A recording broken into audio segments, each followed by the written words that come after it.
1절부터 10절 말씀을 보시겠습니다.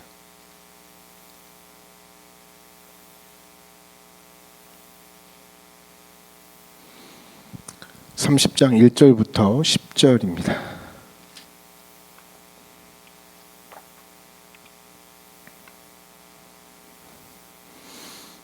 찾으셨으면 한 목소리로 1절부터 10절까지 교독합니다. 교독.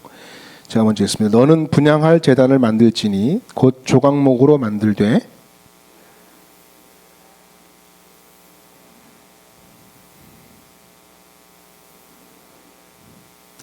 제단 상면과 전후좌우 면과 뿔을 순금으로 싸고 주위에 금태를 두를지며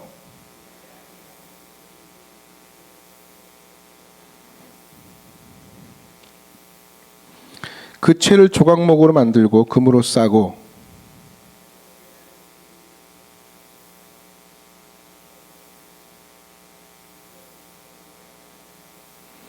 아론이 아침마다 그 위에 향기로운 향을 사르되 등불을 손질할 때에 살을 찌며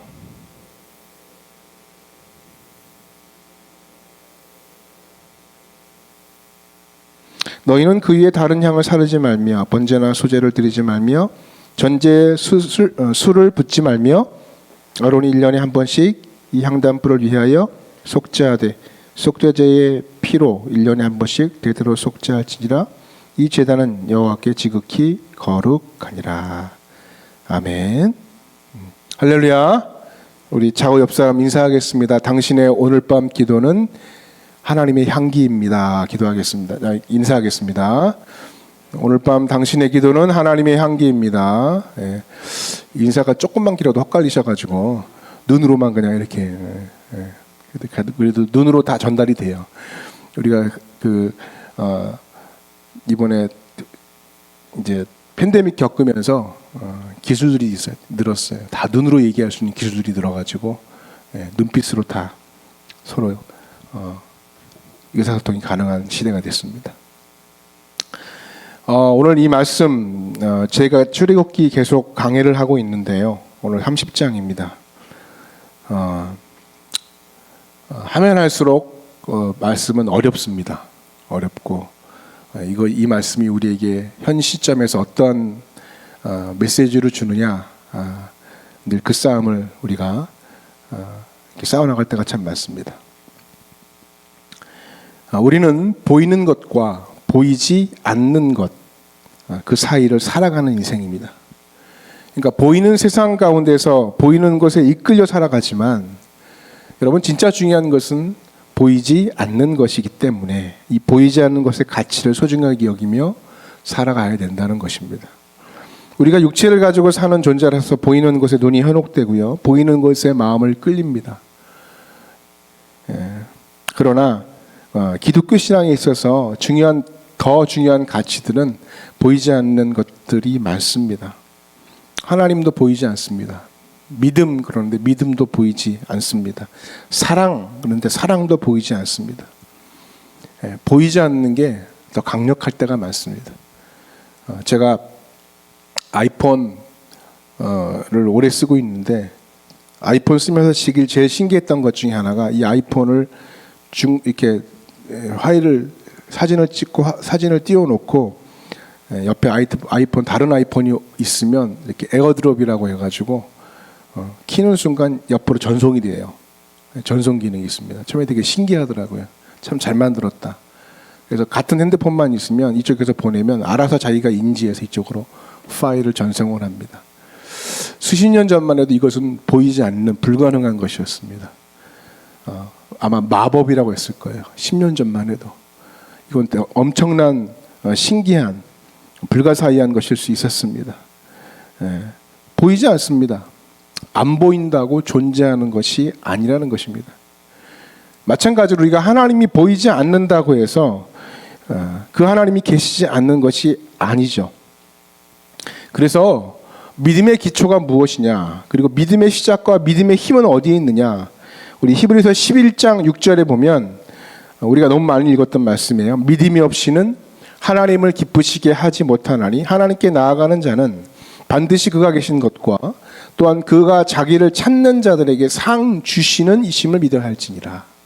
이게 믿음의 기초의 시작이라는 거죠. 그러니까 하나님은 보이지 않는 하나님을 인정하고 보이지 않는 하나님에게 나아가는 자를 기뻐하신다는 거예요. 그리고 자기를 그렇게 찾는 이에게 상 주신다는 거예요. 오늘도 하나님은 여러분들을 상 주시기 위해 기다리고 계심을 믿습니다. 그걸 믿으시길 바랍니다. 그것이 하나님이라는 거예요. 그래서 우리는 보이지 않는 존재의 하나님을 보이는 것처럼 믿고 따라가는 존재라는 거예요.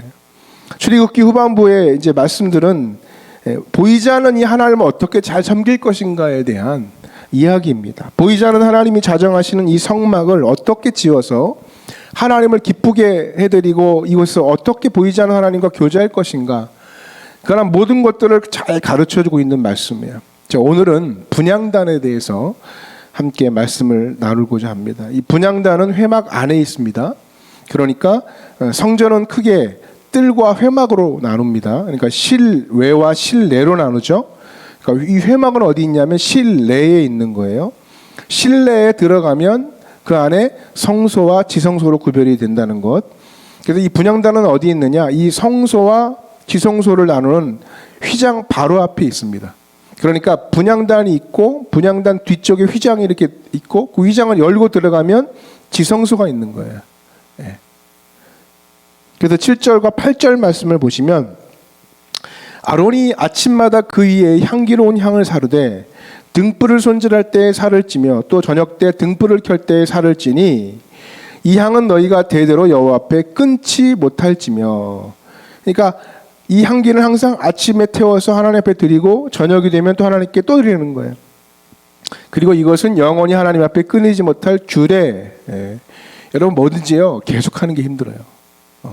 계속하는 게 힘들어요. 그래서 우리는 계속하는 거 인정해 주잖아요. 떡볶이집 계속하면은 그 계속하기가 힘든 거거든요. 왜냐면 사람 입맛이 변하고요. 잘 하다가도 망해버리거든요. 근데 계속하는 집이 있어요. 이 계속하는 것이 대가라는 거예요. 그런데 계속해야 될 것들은 되게 중요한 겁니다. 성경에 보면 계속해야 될 것들은 우리의 생명과 관련이 있어요. 항상 기뻐하라, 쉬지 말고 기도하라, 범사에 감사하라, 계속하라는 거거든요. 이것은 마치 호흡과 같아서 계속하는 거예요. 여기도 마찬가지입니다. 이 향이 우리에게 계속 울려 퍼지도록, 향이 돋아나도록 계속 끊이지 않고 향을 피우라는 거예요. 아침과 저녁으로.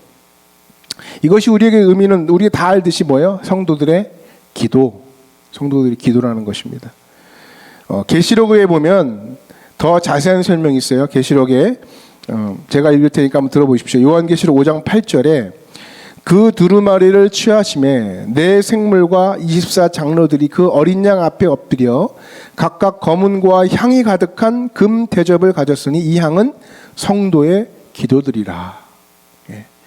계시록 8장 3절 4절에 보니까 또 다른 천사가 와서 제단 곁에 서서 금향로를 가지고 많은 향을 받았으니 이 모든 성도의 기도와 합하여 보좌 앞 금 제단에 드리고자 함이라. 향연이 성도의 기도와 함께 천사의 손으로부터 하나님 앞으로 올라가는지라. 여러분 이게 상상이 되십니까? 계시록에 보니까요 이 향은 성도의 기도니라. 그러니까 우리가 안 보여서 그렇죠. 우리가 하나님 앞에 기도하는 이 모든 순간의 작업들, 모습들이 하나님 보실 때 아름다운 향기로 올라가는 놀라운 향기와 같다는 거예요. 상상이 안 되는 거죠. 그래서 이 향을 천사가 소중해서 금 대접에 받아가지고 하나님 앞에 드립니다. 우리 성도들이 아침 저녁으로 하나님 앞에 나와서 기도하고 오늘 또 밤에 모였지 않습니까? 이렇게 기도하는 모든 기도가 거룩한 향연이 돼서 하나님께 올라가는 기도가 된다는 거예요.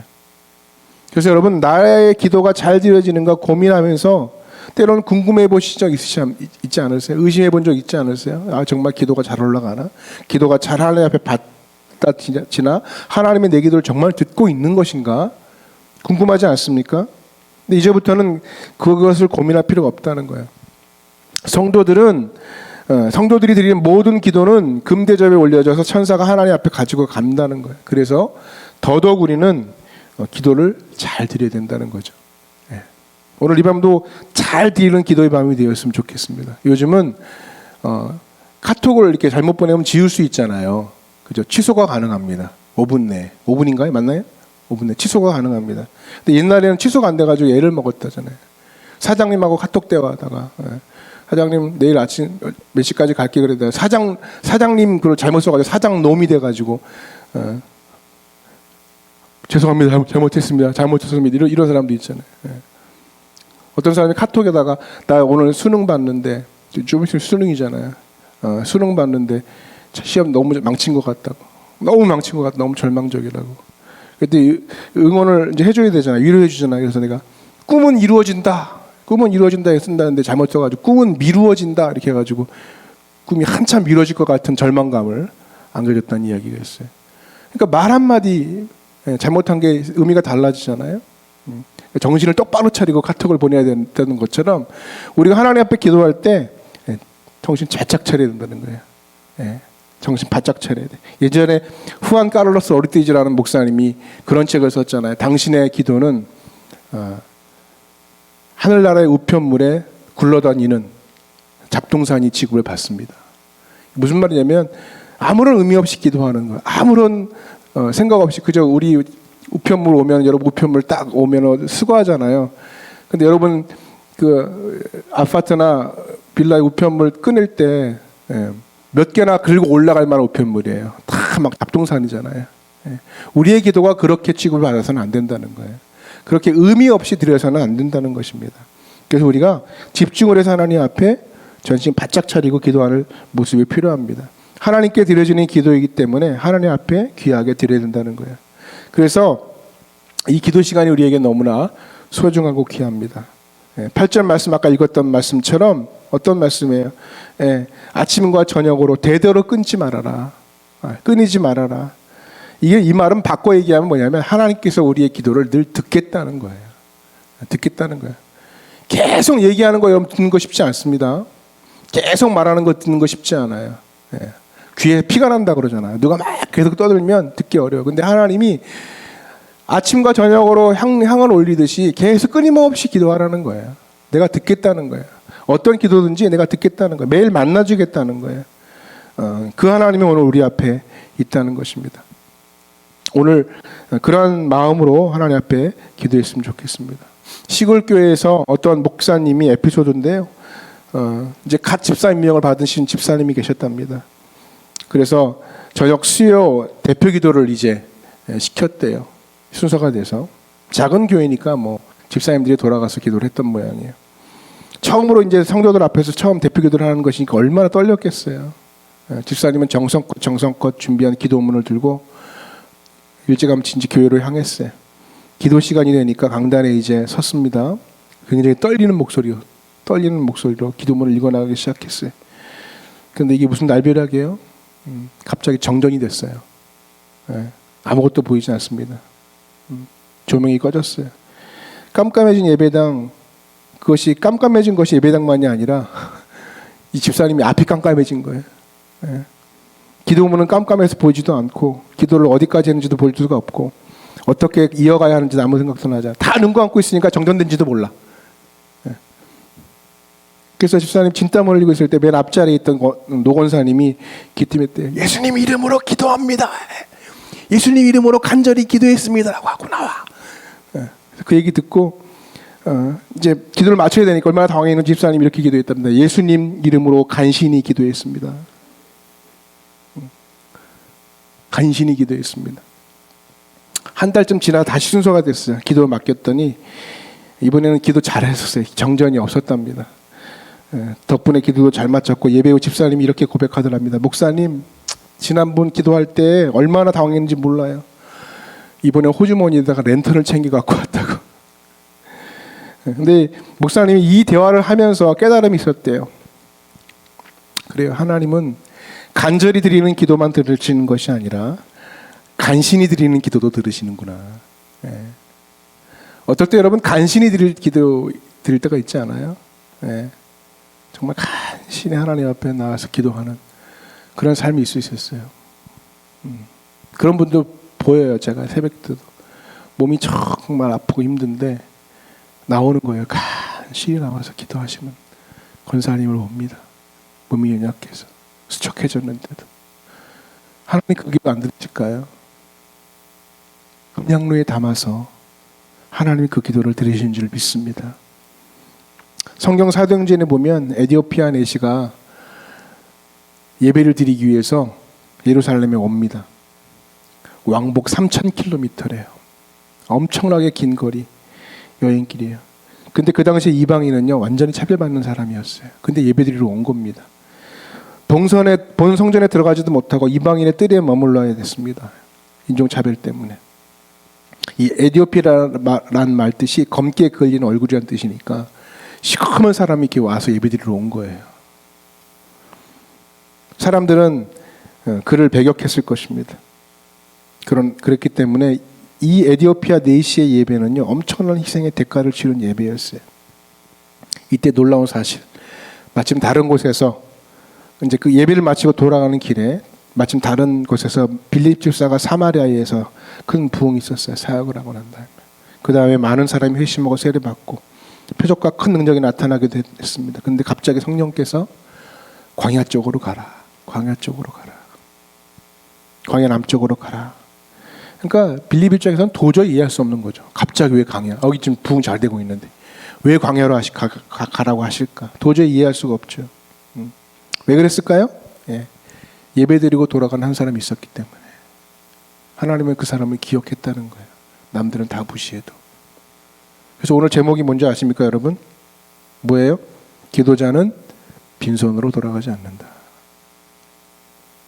여러분은 빈손일 수가 없습니다. 하나님은 그렇게 여러분을 돌려보내지 않습니다. 여러분이 이 자리에 온 것 자체가 큰 의미이고 큰 시작이고 큰 씨뿌림인 줄 믿습니다. 그렇기 때문에 오늘 절망하지 마십시오. 허공에 대고 기도하는 것이 아닙니다. 오늘 분명히 성경 말씀을 얘기하고 있어요. 매일 끊이지 않고 올려라. 이 말은 내가 매일 듣겠다는 것이고요. 그것을 환상으로 보여준 게 요한계시록의 그 장면이에요. 천사들이 금향로에 담아 하나님께 올려드렸더라. 여러분의 기도가 금향로에 담깁니다. 여러분, 오늘 밤 그런 마음으로 기도하시기를 축복합니다. 예배자, 기도자는 하나님 결코 빈손으로 돌려보내지 않을 줄 믿습니다. 오늘 말씀을 기억하고 함께 찬양 먼저 드리고 나서 기도할 텐데요. 이 찬양이 하나님 내 삶이라는 찬양이에요.